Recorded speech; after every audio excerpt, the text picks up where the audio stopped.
بسم اللہ الرحمن الرحیم نحمدہ ونصلی علی رسولہ الکریم والحمد للہ رب العالمین وعن ابی حنیدہ وائل بن حجر رضی اللہ عنہ قال سأل سلمة بن یزید الجعفی رسول اللہ صلی اللہ علیہ وسلم فقال یا نبی اللہ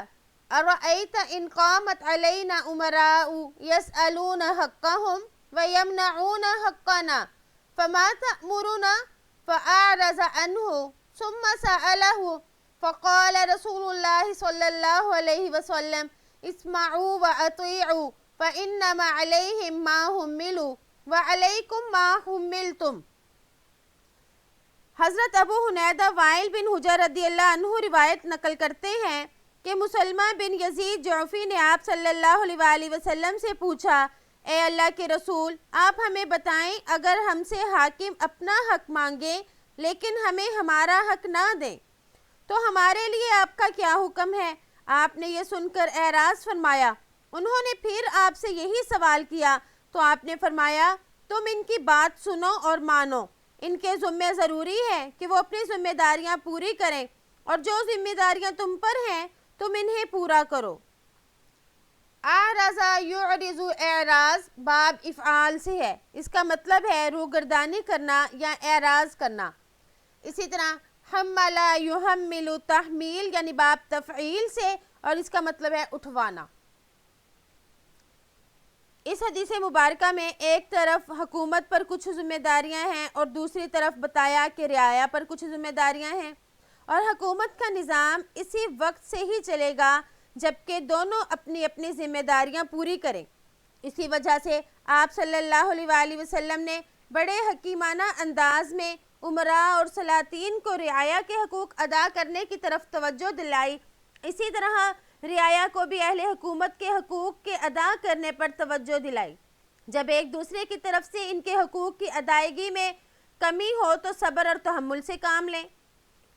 اور یہ دیکھیں کہ اس طرح سے اگر نظام حکومت چلے گا تو جب یعنی دونوں طرف سے ہی خیال رکھا جائے گا حقوق کے ادا کرنے میں، اور یہ نہیں دیکھا جائے گا کہ اگر ہمارے جو ہیں ہماری طرف سے تو پوری رعایت ہو لیکن اگر ہمارے حقوق میں کمی رہ جائے تو اس کی خیر ہے۔ اگر اس طرح سے نظام چلے گا تو وہ بہت ہی بہترین نظام ہوگا۔ تو آپ صلی اللہ علیہ وآلہ وسلم کے بتائے ہوئے اگر اصولوں کے مطابق ہم چلیں تو ہم لوگ ترقی کریں گے اور ان اصولوں کو چھوڑ کر بدامنی، شر اور فساد میں مبتلا ہو جائیں گے۔ تو آپ صلی اللہ علیہ وآلہ وسلم نے یہ جو فرمایا کہ ان پر ان کا بوجھ ہوگا اور تمہارے ذمہ تمہارے حقوق ہیں، ان کے بارے میں باز پرس ہوگی، یہ بہت ہی حکیمانہ انداز ہے اور بہت ہی پیاری بات اور ترقی کرنے کا یہ ایک خوبصورت نسخہ ہے۔ اگر اس پر عمل کریں تو قومیں تب ترقی کرتی ہیں۔ وعن عبد اللہ بن مسعود رضی اللہ عنہ قال قال رسول اللہ صلی اللہ علیہ وسلم انہا ستکون بعدی اثرۃ وامور تنکرونہا قالوا یا رسول اللہ کیف تأمر من ادرک منا ذلک قال تؤدون الحق الذی علیکم وتسألون اللہ الذی لکم، متفق علیہ۔ حضرت عبداللہ بن مسعود رضی اللہ عنہ سے روایت ہے کہ آپ صلی اللہ علیہ وآلہ وسلم نے ارشاد فرمایا، میرے بعد اپنوں کو ترجیح دی جائے گی اور ایسے کام ہوں گے جس کو تم ناپسند کرو گے۔ صحابہ نے عرض کیا، یا رسول اللہ، ہم میں سے جو شخص اس زمانے کو پائے تو آپ کیا حکم فرماتے ہیں؟ فرمایا، تم وہ حقوق ادا کرو جو تم پر واجب ہیں اور اپنے حقوق کا اللہ سے سوال کرو جو تمہارے لیے ہیں۔ تنکرونہا، انکرا ینکرو، انکار باب افعال، اس کا مطلب جاہل ہونا یا حق کا انکار کرنا، اور ادا یؤدی، تعدیتاً پہنچانا یا ادا کرنا۔ اس حدیث مبارکہ میں آپ صلی اللہ علیہ وآلہ وسلم نے فرمایا، تؤدون الحق الذی علیکم، یعنی تم اپنے حقوق ادا کرنا جو تم پر واجب ہیں۔ تو اس کا مطلب یہ ہے کہ حاکم جب ترجیحی معاملہ کرے، جس کا جو حق ہے اسے ادا نہ کرے بلکہ حق تلفی کرے، تب بھی ایسی صورت میں تم ان کا مقابلہ کرنے کی بجائے جو حقوق ان کے تمہارے اوپر واجب ہیں ان کو ادا کرو، اور جو حقوق تمہارے ان کے اوپر ہیں ان کے ملنے کے لیے اللہ جل شانہ سے دعا کرنا، اور اسے جو ہے اس کی وجہ سے پھر اللہ تعالیٰ تمہیں بہترین عطیہ عطا فرما دیں گے۔ تو اس سے معلوم ہوا کہ حکمران کی فرما برداری کرنی چاہیے، اس میں بھی آپ صلی اللہ علیہ وآلہ وسلم یہی فرما رہے ہیں۔ وعن ابی ہریرہ رضی اللہ عنہ قال قال رسول اللہ صلی اللہ علیہ وسلم من اطاعنی فقد اطاع اللہ ومن عصانی فقد عصى اللہ ومن یطیع الامیر فقد اطاعنی ومن یعص الامیر فقد عصانی، متفق علیہ۔ حضرت ابو ہریرہ رضی اللہ عنہ سے روایت ہے کہ آپ صلی اللہ علیہ وآلہ وسلم نے فرمایا، جس نے میری اطاعت کی اس نے اللہ کی اطاعت کی، اور جس نے میری نافرمانی کی اس نے اللہ کی نافرمانی کی، جس نے امیر کی اطاعت کی اس نے میری اطاعت کی، جس نے حاکم کی نافرمانی کی اس نے میری نافرمانی کی۔ اسوا یعصی اسیانا باب ضرب یضرب سے آئے تو اس کا ترجمہ ہے نافرمانی کرنا۔ اس حدیث مبارک میں آپ صلی اللہ علیہ وآلہ وسلم نے فرمایا من اطاعنی فقد اطاع اللہ، یعنی جس نے میری اطاعت کی اس نے اللہ کی اطاعت کی۔ مطلب یہ ہے کہ آپ کا فرمان ہے جس نے میری اطاعت کی حقیقتاً وہ اللہ جل شانہ کی اطاعت کر رہا ہے۔ قرآن پاک کی ایک آیت میں من یطیع الرسول فقد اطاع اللہ کو بھی اسی مضمون کے بارے میں بیان فرمائی گئی، یعنی قرآن پاک کی اس آیت میں بھی اسی مضمون کو بتایا گیا۔ تو اللہ جل شانہ کی اطاعت کا اگر کسی کوئی شیخ کہے کہ میں اللہ جل شانہ ہی کی اطاعت کروں گا تو وہ آپ صلی اللہ علیہ وآلہ وسلم کی اطاعت کے ذریعے ہی اللہ کی اطاعت کو پائے گا۔ ایسے ہی فرمایا آپ صلی اللہ علیہ وآلہ وسلم نے کہ وَمَنْ عَصَانِي فَقَدْ عَصَى اللَّهُ، یعنی جس نے میری نافرمانی کی تو اس نے اللہ جل شانہ کی نافرمانی کی۔ قرآن پاک میں یہی مضمون کو ایک آیت میں بھی بیان کیا گیا، جس کی آیت یہ تھی کہ وَمَن يَعْصِ اللَّهَ وَرَسُولَهُ فَإِنَّ لَهُ نَارَ جَهَنَّمَ، اور آپ صلی اللہ علیہ وآلہ وسلم کی ایک روایت میں یہ آتا ہے وَمَن يُطِيعِ الْأَمِيرَ فَقَدْ أَطَاعَنِي، وَمَن يُطِيعِ أَمِيرِي کا لفظ بھی آیا، یعنی میرے امیر۔ اس کا مطلب یہ ہوا کہ امیر کی اطاعت کا حکم آپ نے دیا،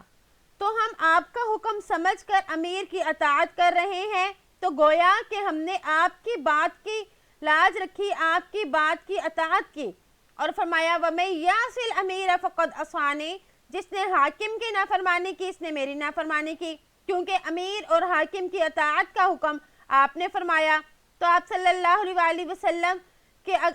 حکم کے مطابق چلیں گے تو صحیح، اگر ہم اس کی نافرمانی کریں گے تو گویا کہ ہم نے آپ صلی اللہ علیہ وآلہ وسلم کی نافرمانی کی۔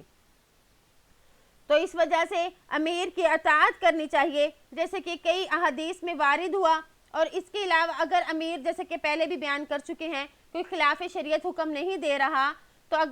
اس کی اطاعت ہی کریں گے، اگرچہ وہ ہمارے حقوق میں کمی کوتاہی کرنے والا بھی ہو۔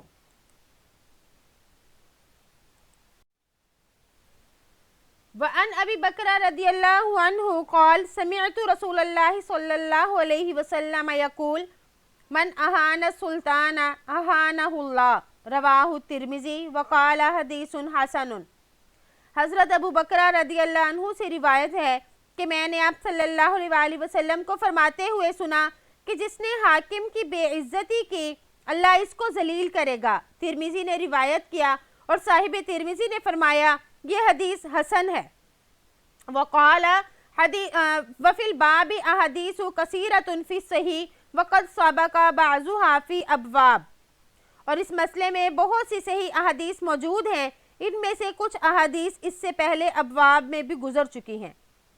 اہانت کا مطلب ہے حقیر اور ہیچ سمجھنا۔ آپ صلی اللہ علیہ وآلہ وسلم نے فرمایا من اہان السلطان اہانہ اللہ،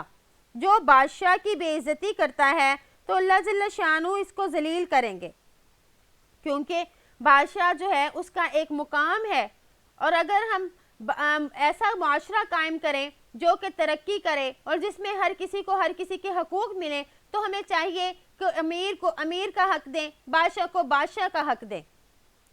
اس حدیث میں یہ فرمایا کہ جس کو امیر یا حاکم بنایا گیا اس کی اطاعت کی جائے، جب اس کی نافرمانی ہوگی تو اب اس حاکم کی در حقیقت یہ ذلت ہوگی،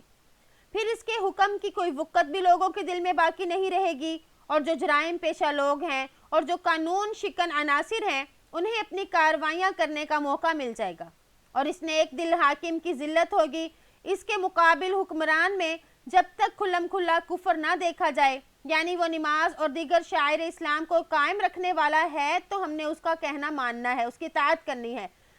اور اگر وہ اس کے شاعر اللہ کی کھلم کھلا مخالفت کرے تب اس کی اطاعت نہ کی جائے۔ تو اس میں یہ فرمایا کہ ایسا حاکم جو کھلم کھلا کفر میں سے کوئی بات نہیں اپنانے والا، جو مسلمان ہے، اللہ تعالیٰ کی شعائر کو قائم رکھنے والا ہے، تو اس کی ہر حال میں اطاعت کی جائے گی، تو اس وجہ سے پھر اس حکمران کا وقار اور جلال قائم ہوگا، تو پھر وہ حکمران وہ امن اور استحکام قائم کر سکے گا جو اس نے قائم کرنا تھا۔ ایک روایت میں بھی آتا ہے جس کا ترجمہ ہے جو حاکم کا اکرام کرے، جو دنیا میں حاکم کا اکرام کرے تو اللہ اس شخص کا اکرام قیامت کے دن فرمائیں گے، اور جو کسی بادشاہ کو دنیا میں ذلیل کرے تو اللہ تعالیٰ قیامت کے دن اس کو ذلیل کریں گے۔ تو اس کا مطلب یہ ہوا کہ حاکم کی اطاعت اور فرما برداری کرنی چاہیے، کیونکہ اس کی وجہ سے معاشرے کا امن اور استحکام قائم رہے گا۔ اگر ہم اس کی فرما برداری نہیں کریں گے تو ہم اس کی نافرمانی کرنے کی وجہ سے در حقیقت اپنے پورے معاشرے کو تباہی کی طرف دھکیل رہے ہوں گے۔ اس لیے ضروری ہے کہ بڑے کو بڑا سمجھا جائے۔